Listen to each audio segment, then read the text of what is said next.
प्रणाम बोलिए। आत्मा प्राण शरीर का आपस में क्या संबंध है?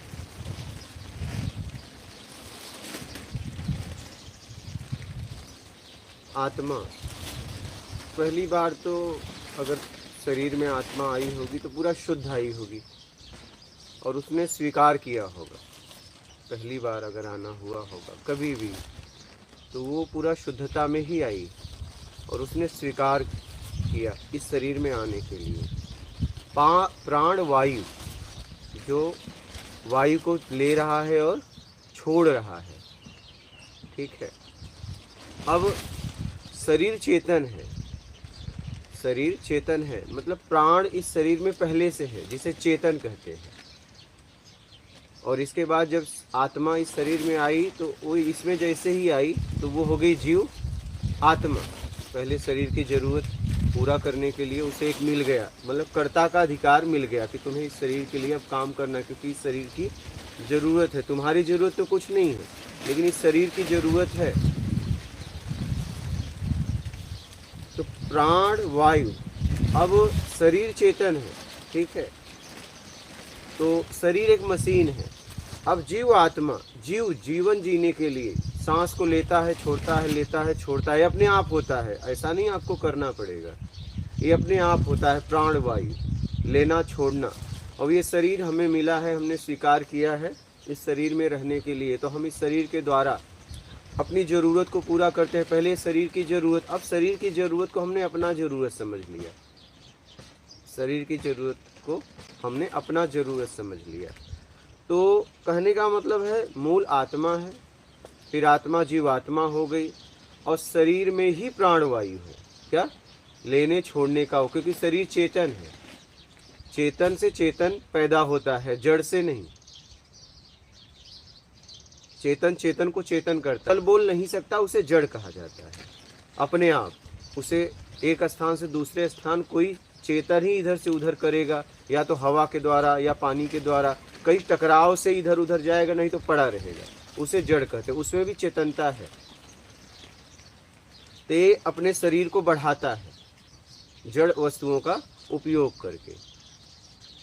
तो जब तक आपको जीना है तब तक ये संबंध बना रहेगा। अगर आपको जीना नहीं है तो फिर खत्म, बात खत्म। आप पाप पुण्य से परे हो गए, कुछ नहीं चाहिए में आ गए और आपको कुछ नहीं चाहिए तो कोई लेना देना नहीं है, लेकिन फिर भी कुछ नहीं चाहिए में प्राण वायु चलती रहेगी जब तक इस शरीर में आप रहोगे, जब तक आपको जीना है। देखो हमारी उंगली भी कट जाती है, इधर से उधर हो जाती है, हाथ कट जाता है तो हाथ कुछ समय के लिए छपटियाता है, मतलब उसमें प्राण है। चेतन को प्राण बोलते हैं, बात समझ रहे हैं। हाथ कट जाता है, उंगली कट जाती है, कुछ देर के लिए छपटियाता रहता है तो हम कहते हैं देखो अभी तक इसमें प्राण है, बोलते हैं ना। हाँ, अभी तक इसमें जान है, वो छटियाता है।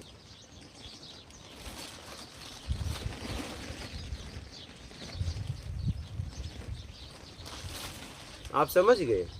जब तक आपको जीना है, जब तक आपको इस शरीर में रहना है, एक दूसरे की ज़रूरत है, पूरक है।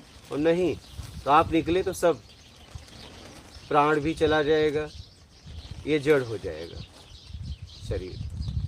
और जैसे जागृत में, सुसुप्ति में, नींद में, हाँ, बेहोशी में, हाँ हाँ, या 2 मिनट के जैसे देखा है कि जब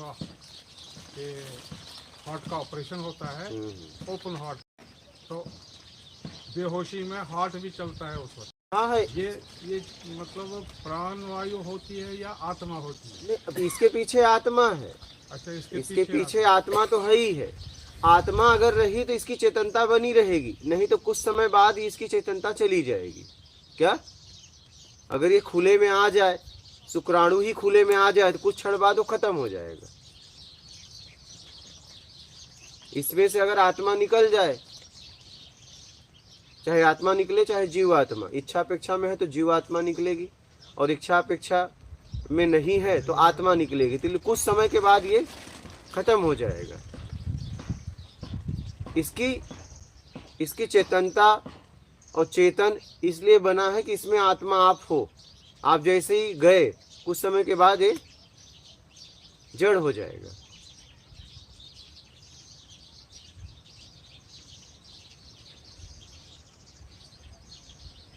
जब तक आपको जीना है तब तक एक दूसरे से संबंध है। तो अब आत्मा को जानने के लिए या खुद को जानने के लिए पहले तो शरीर को जानना पड़ता है। शरीर को जानने का मतलब ये है, शरीर को नहीं जानना है। ये जानना ये है कि मैं कहाँ कहाँ फंसा हूँ। पहले शरीर में आप क्या जानेंगे? आप बताओ, शरीर को क्या जानोगे? तो जैसे बोलते हैं कि शरीर की, कोई बोलता है 19 वृत्तियाँ हैं, कोई बोलता है 24 वृत्तियाँ हैं। क्या वृत्तियाँ? हाँ। नहीं, तीन देखिए, तीन तो हमारे प्रवृत्ति सामने है, सात्विक, तामसी, राजसी, बस यही है। बाकी हमें शरीर के बारे में जान के हम क्या करेंगे? अच्छा बताओ, क्या कर लोगे? क्या जानोगे शरीर के बारे में? क्या नहीं पता है? कान से सुनते हो, आंख से देखते हो, नाक से सूंघते हो, मुंह से खाते हो, स्पर्श करते हो। अब लेन देन में हम फंसे हैं, राग द्वेष में। तो शरीर में अब क्या जानने को बचा है? बताओ, क्या जानोगे? क्या जान के करोगे? शरीर में ही तो हम उलझे हैं। शरीर का उपयोग करो ना, क्या करोगे जान के? जानना ये है कि मैं कहाँ कहाँ फंसा हूँ, कहाँ कहाँ मैं राग द्वेष में, किस किस पिंड में, किस किस शरीर में मैं फंसा हूँ, किन किन वस्तुओं में फंसा हूँ, लेन देन में कहाँ से राग है, कहाँ से द्वेष है। ये जानना बहुत ज़रूरी है। और वहाँ से अपने आप को निकालने के लिए मैं क्या करूँ कि मैं निकल जाऊँ। और ज़्यादातर लेन देन में हम फंसे हैं। जहाँ से हमें मिलता है उसे हम कहते हैं बहुत मानते हैं। हम किसी को मानते नहीं हैं, यहाँ तक अपने शरीर को भी नहीं। देखो, कोई शरीर से जब एकदम बिस्तर पे हो जाता है तो खुद प्रार्थना करता है मैं चला जाऊँ, कि अब इंद्रियों द्वारा वो सुख नहीं ले पा रहा है, तो वो खुद अपने लिए प्रार्थना करता है मैं मर जाऊँ। क्या?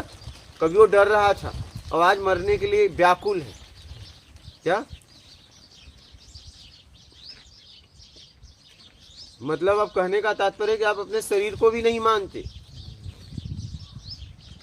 जिसके इसी के लिए सबसे लड़ाई कर रहे हो। लेकिन आप अगर ये इंद्रियां काम करना बंद कर दे तो आप इसको भी नहीं मानोगे, प्रार्थना करोगे कि ये शरीर से मैं छुटकारा पाऊं, चिल्लाओगे, तड़पोगे। आप देख लो, ऐसे लोगों को देखे होंगे जो अपाहिज हो गए, बिस्तर पे पड़े हैं, वो चिल्लाते हैं कि भगवान मेरा लेटर कहाँ भूल गया, जल्दी से मुझे बुला। नहीं, क्यों? क्योंकि वो इंद्रियों द्वारा सुख नहीं ले रहे। कोई भी, हम आप कोई भी, अगर हम बिस्तर पे आ जाए तो हमारी एक ही प्रार्थना रहेगी, प्रभु मुझे जल्दी से जल्दी उठाओ, मैं अब नहीं रहना चाहता। क्यों नहीं रहना चाहता? क्योंकि जब इस संसार का कोई सुख ही नहीं ले रहा हूँ तो मैं यहाँ रह के क्या करूँगा? तो आप सुख के चक्कर में रहना चाहते हो क्या? सुख के चक्कर? हाँ, सुख के चक्कर में। अगर आपको न सुख चाहिए, न दुख चाहिए और न कुछ करना है, तो आप खुद कहोगे अब निकलो, इस संसार में रहने का कोई मतलब नहीं। थाली तभी तक आपको अच्छी लगती है जब तक आपके पेट में भूख है और जब तक उसमें भोजन। क्या? यहाँ तो खाली थाली अच्छी लगेगी, न भूख नहीं होने पे भी थाली अच्छी लगेगी। बस वही जरूरत थाली में भोजन है वो तभी तक अच्छी लगेगी जब तक आप में भूख है। और भूख है, थाली है सोने की भी, और उसमें भोजन नहीं है तो उसे आप धीरे से हटा दोगे या तो उसको ले जाके बेच दोगे, तो ही होगी भोजन के लिए। मूल भोजन है। क्या? मूल भोजन है जिससे हमें इंद्रियों द्वारा सुख मिलता है, वो हमें बड़ा अच्छा लगता है। वो चाहे जीव हो, कोई भी हो। दरवाजे पे वही गाय भैंस अच्छी लगती है जो दूध देती है। क्या?